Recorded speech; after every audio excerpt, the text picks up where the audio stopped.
Assalamualaikum warahmatullahi wabarakatuh.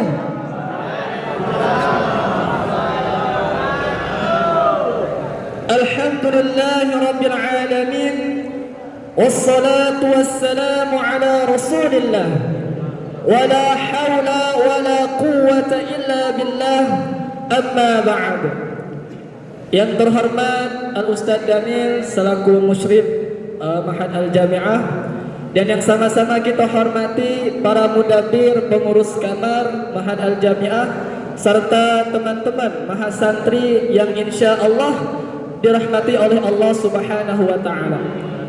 Pertama-tama marilah kita panjatkan puji syukur kehadirat Allah Subhanahu wa taala yang mana telah menimpahkan rahmat dan hidayahnya kepada kita semua, sehingga kita dapat berkumpul di dalam masjid ini dalam penuh keberkahan ini dalam keadaan sehat walafiat. Alhamdulillah. Salawat dan salam semoga tetap tercurahkan kepada baginda kita Nabi besar Muhammad sallallahu alaihi wasallam dengan ucapan Allahumma shalli ala sayyidina Muhammad wa ala alihi sayyidina Muhammad.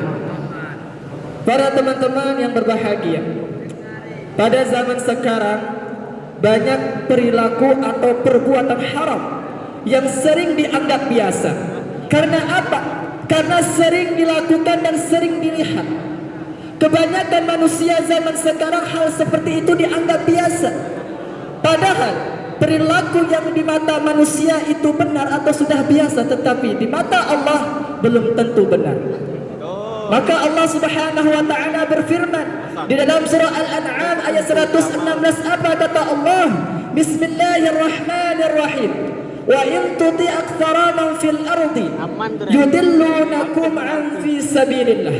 Yang artinya apa? Ketika kamu mengikuti kebanyakan manusia di muka bumi ini, niscaya mereka akan menyesatkanmu di jalan Allah Subhanahu wa taala. Artinya apa? Artinya bahwa ukuran benar atau salahnya atau sedikit banyaknya orang yang melakukannya, tetapi apakah yang dilakukannya itu benar sesuai syariat Allah atau tidak. Bahkan Rasulullah SAW bersabda yang diriwayatkan oleh Imam Bukhari dan Imam Muslim, yang artinya apa? Setiap umatku akan mendapatkan ampunan kecuali orang-orang yang berterang-terangan melakukan kemaksiatan. Di dalam hadis ini apa? Bahwa perilaku haram yang dianggap biasa dan sering dipamerkan dilakukan dalam kehidupan sehari-hari itu berbahaya bagi pelakunya.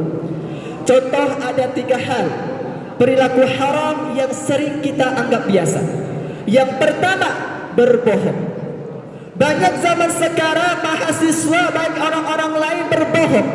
Berbohong kepada orang tua, berbohong kepada ustaz, berbohong kepada dosen atau berbohong kepada guru. Ini banyak zaman sekarang. Contoh di Mahad saja, dia izin katanya kemarin tuh kakeknya sakit ya. Cuman ujung-ujung kata orang tuanya kakeknya sudah meninggal 3 tahun yang lalu. Nah, ini sudah tanda-tanda berbohong. Orang yang selalu berbohong, maka apa kata Rasulullah? Orang yang berbohong akan mengantarkan kepada dosa dan neraka. Mau masuk neraka? Tidak. Pasti tidak mau. Maka jangan berbohong. Lalu yang kedua, perilaku haram yang sering dianggap biasa apa? Yaitu pacaran yang mendekati zina. Nah, ini banyak teman-teman. Saya berani membahas pacaran ini karena saya jujur, saya pribadi juga pernah pacaran. Dari MTS alias sampai kuliah terakhir itu saya putus sekali nggak pernah lagi pacaran. Karena saya tahu cinta yang tidak diridai Allah Subhanahu wa taala tidak akan sempurna. Ingat itu.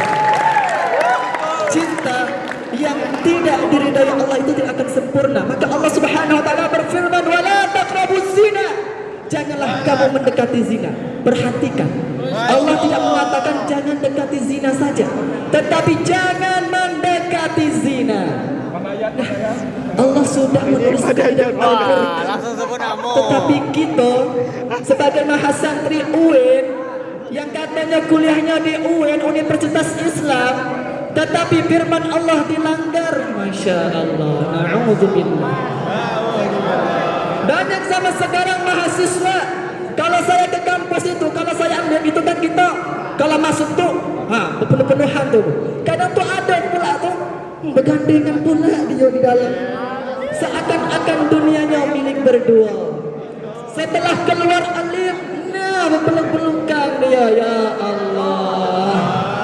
Bahkan setelah pulang dari kampus, bergandengan goncengan sama cewek. Siapa lah tuh? Aduh. Bahkan juga ada sering lewat di beranda TikTok saya. Dia anak UIN juga, cuma saya tidak mau nyebutkan namanya. Dia sambil alim itu di kamar kos ceweknya. Kedua, saling pukul-pukulan, saling antuk-antukan kepala. Ada yang komen, weh tidak bahaya Pak. Tapi apa dia jawab? Aman-aman, di luar banyak orang. Dia menilai orang di luar, dia di dalam. Kita jangan bilang iman saya kuat, jangan berbohong kalian. Kalau kalian berdua di kamar, tak mungkin dah. Kalau tidak nafsu tunai tak mungkin. Saya tidak percaya. Makanya cinta yang tidak diridhoi Allah itu tidak akan sempurna. Maka saya berikan contoh nih kepada ente semua, antum semua nih. Misalnya aneh punya pacar. Ini aneh pacar ini, aneh sudah pacari 1 tahun, 2 tahun, 3 tahun. Nah terus pacar ini sudah saya aneh sentuh, aneh peluk, aneh cium, dan aneh sentuhkan segala macamnya. Terus 3 tahun lamanya saya putus. Dan terus pacar ini nikah sama ente. Apakah ente mau punya istri yang sudah disentuh oleh dahulu? Pasti tidak mau kan? Makanya zaman sekarang perempuannya dirayu laki-laki buaya dengan 1 kata 2 kata harga dirinya diserahkannya sama laki-laki itu. Nah ini contohnya. Contohnya banyak, cuma kita sebagai mahasiswa tidak berpikir. Kita merantau dari jauh, mungkin ada yang dari Riau, dari segala macam di provinsi berbeda. Niatnya katanya pengen kuliah, pengen belajar, pengen sukses, pengen mendapatkan gelar. Tetapi setelah merantau, tujuannya berbeda. Berpacaran, main cewek, segala macamnya. Jadi teman-teman semuanya, ini saya mengajak kepada antum-antum semua dan diri saya, kalau bisa jangan pacaran.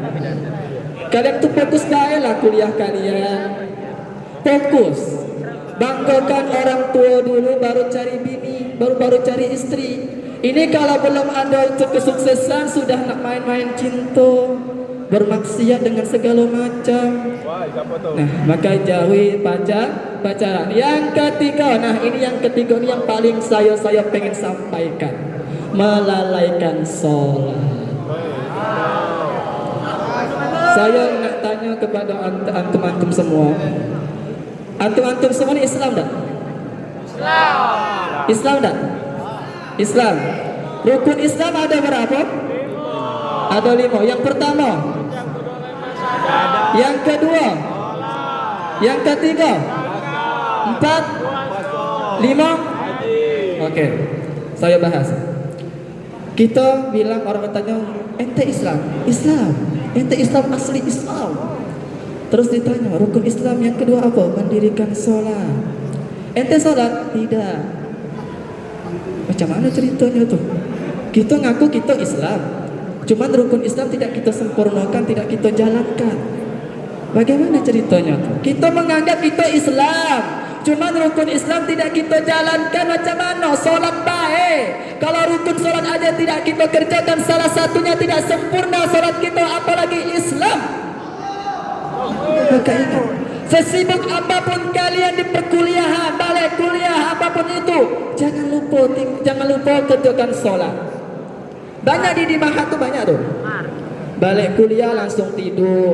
Apa susahnya antum semua nih? Ngerjakan sholat cuma 5 menit di masjid tuh sudah selesai. Nak tidur kamu sampai sore, nak mau bangun lagi terserah. Yang penting sholat.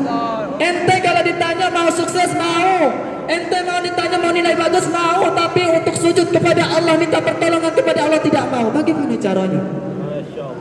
Makanya Rasulullah sallallahu alaihi wasallam bersabda, "As-salatu imaduddin, man aqamaha faqad aqamaddin wa man tarakaha faqad hadamaddin." Salat itu adalah tiang agama, dan barang siapa yang mendirikan itu salat, maka dia telah mendirikan agamanya. Dan barang siapa yang meninggalkan itu salat, maka dia telah merobohkan agamanya. Ibaratkan masjid ini, kalau tanpa tiang bisa tak berdiri kokoh kayak gini? Bisa atau tidak? Bisa. Rumah yang di sebelah itu yang berpanggung tanpa ada tiang itu bisa berdiri kokoh? Tidak akan bisa. Begitu juga Islam. Maka saya ingatkan lagi, sholat jangan lupa. Saya kalau di Aliyah kemarin, saya tinggal di rumah Ustaz Harun namanya itu. Ustaz Ali mungkin kenal. Itu beliau saya tinggal di asramanya. Itu kalau saya tidak sholat dia marah. Kalau saya meninggalkan sholat subuh, sudah bayar tidak sholat subuhnya? Belum. Silahkan bayar. Itu hutang kita kepada Allah. Antum semuanya ketahui, sholat itu adalah hutang kita kepada Allah. Coba antum, ente ada hutang sama dia, ente tak bayar, dia marah tak? Pasti marah. Apalagi Allah. Kita berhutang kepada Allah, Allah tidak marah-marah. Tetapi bukan saatnya ini, tetapi nanti di hari perhitungan kelak. Karena amal yang dulu dihitung utama adalah sholat. Maka harus kita jangan tinggalkan sholat. Kita ini mahasiswa UIN, masa ya tidak sholat? Coba kita bandingkan orang yang sholat dan orang yang tidak sholat. Orang kalau yang sholat pasti hidupnya tenang, damai, adem. Coba orang yang tidak sholat, pasti banyak perkara, pasti banyak kejadian entah apa itu. Kenapa? Karena tidak sholat. Maka antum-antum semuanya sekalian, jangan lupa kerjakan sholat. Karena itu adalah sholat adalah tiang agama. Maka itu saja mungkin yang dapat saya sampaikan. Mudah-mudahan bermanfaat bagi kita semua. Amin ya rabbal alamin. Baik, saya akhiri dengan wabillahi taufiq wal hidayah. Wassalamualaikum warahmatullahi wabarakatuh.